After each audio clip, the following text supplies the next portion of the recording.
खास हरियाणा देखने वाले भाई सारे दर्शकों ने सोनू बाली के राम राम। इस टाइम पे मुंडलाना गांव में हाँ, और लगातार पंचायतों का दौर है वो चल रहा है, लेकिन बेटियों को इबलग न्याय नहीं मिल रहा है। न्याय तो मिलने की दूर है कि जो पहली प्रक्रिया गिरफ्तारी की है वह भी नहीं होने लग रही है। हमारे साथ में मातृशक्ति काफी सारी है, बातचीत करांगे कि उनकी के कुछ लाग गए है, वाकई में बेटियां सुरक्षित हैं या नहीं है, और अगर इस तरह से चलता रहेगा तो कौन अपनी बेटियां ना बाहर गाल लगा और कौन खिलाड़ी बनाना पसंद करेगा। सबसे पहला राम राम जी। राम राम भाई सारा ना आपके सभी दर्शकों को। अगर इस तरह तो पंचायतें होती रही और कुछ रिजल्ट निकल नहीं रहा है तो हौसले बुलंद अपराधियों के दिन प्रतिदिन होते चले जाएंगे। मैं तो सरकार से यही पूछना चाहती हूँ कि आसाराम के ऊपर भी यही मुकदमा दर्ज है पोक्सो एक्ट का, और ब्रजभूषण के ऊपर भी यही है। क्या रात को 3 बजे आसाराम के लिए कोर्ट खुल सकता है और एफआईआर दर्ज होने के 11 बजे एफआईआर दर्ज होती है आसाराम के ऊपर और 3 बजे उसको अरेस्ट कर लिया जाता है और आज तक उसको बेल भी नहीं मिली है, तो फिर इसको क्यों नहीं कर रहे? इसके एफआईआर हो, मेरे को लगता है 20 दिन तो इसके ऊपर एफआईआर दर्ज हो गए होंगे। हाँ जी, तो फिर इसको क्यों नहीं अरेस्ट करे? इसको अपनी गोदी में क्यों बिठाई हुई है सरकार? क्या सरकार के लिए एक सांसद समाज की बेटियों की इज्जत से ऊपर है? एक सांसद का पद एक सरकार के लिए? मैं आपके माध्यम से पूछना चाहती हूँ सरकार से। इस टाइम पे आपने पिछली बार भी देखा है कि जिस संसद के अंदर नए उद्घाटन पे राष्ट्रपति भी वहां नहीं थी, और एक जिसका ऊपर अपराधी के 38 मुकदमे हैं, उनके ऊपर 38 मुकदमे हैं और वो सबसे आगे था उस टाइम पे। देखिए, कहीं ना कहीं जब हमारी संसद का उद्घाटन हुआ था तो हमारे समाज में होता कि कन्या पूजन होता है, कन्याओं को जमाया जाता है, और उस टाइम हमारी जब संसद का उद्घाटन हो रहा था तो कहीं ना कहीं हमारी देश की कन्याओं के सर पे पैर रखने का काम कर रही थे। हमारे सिरों को कुचला जा रहा था मातृशक्ति का, और एक ब्रजभूषण के ऊपर इतना गलत मुकदमा दर्ज है, बेटियों के साथ छेड़छाड़ का मुकदमा दर्ज है, और कहीं ना कहीं सरकार उससे उद्घाटन में उसका नोता दिया। क्या हमारी राष्ट्रपति महोदया को उद्घाटन के लिए बुलाया क्यों नहीं उन्होंने? क्या मातृशक्ति को हर फील्ड में उन्होंने पीछे किया हुआ? और कहते हैं कि बेटी बचाओ और बेटी पढ़ाओ, क्या बेटियों के उद्घाटन करते समय सर कुचल के बेटियों को उद्घाटन किया जाता है ये हमारे समाज में? और कहते हैं कि हम हिंदू समाज बनाएंगे। मैं तो ये पूछना चाहती हूँ इनसे कि आप जो जितने भी ये मंत्री एमएलए हैं, एक बार इनके दामादों की संख्या देखिए आप। इन्होंने अपनी बेटियों के रिश्ते कहाँ कर रखे हैं? सारे मुस्लिम समाज में इन्होंने अपनी बेटियों के रिश्ते कर रखे हैं। हमारे को यहाँ जात पात में बांटने का काम कर रही है ये सरकार।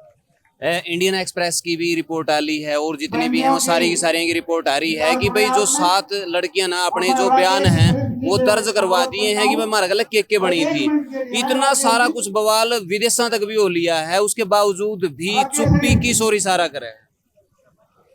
देखिए, जब भी इन्होंने कहा था 13 महीने, ये वो सरकार थूक के चाटती है हमारी देसी भाषा में, तब इन्होंने कहा था कि कानून वापस नहीं होंगे। अब ये कह रहे हैं कि कोई गिरफ्तारी नहीं होगी, ये गलती भी मानेंगे बड़ी जल्दी और गिरफ्तार भी होंगे। और ये आप ये बोल रहे हैं कि कैसे हुआ, क्या हुआ, क्या?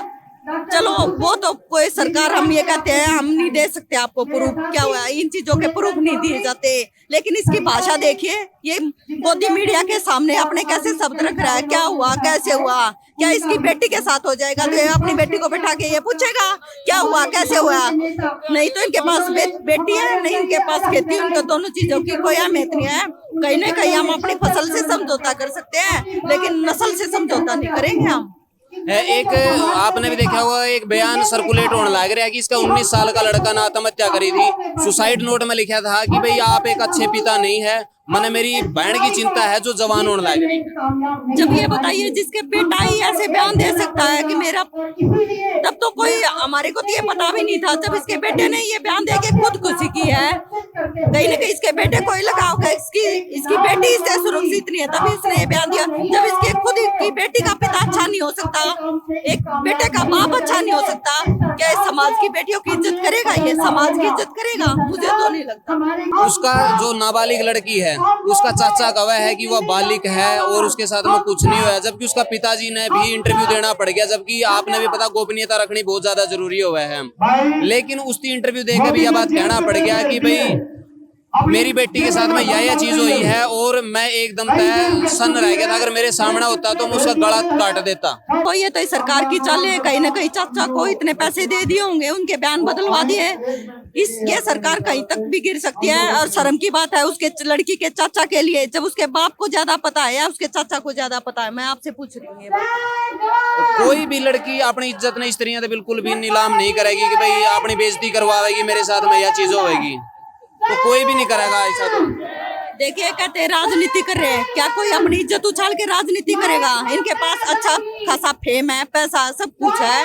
क्या ये खिलाड़ी राजनीति करेंगे? तो इनके, मेरे को लगता है कि सारी पार्टियों के द्वार इनके लिए खुला है। कोई अपनी इज्जत नीलाम करके राजनीति में नहीं आएगा। सुधीर चौधरी ने एक बयान दिया है कि जो गोदी मीडिया में ही आवे वो भी, कि इन अगर लड़कियां ने न्याय चाहिए है तो चुनाव लड़ लो, संसद में जाकर अपना न्याय मांग लो।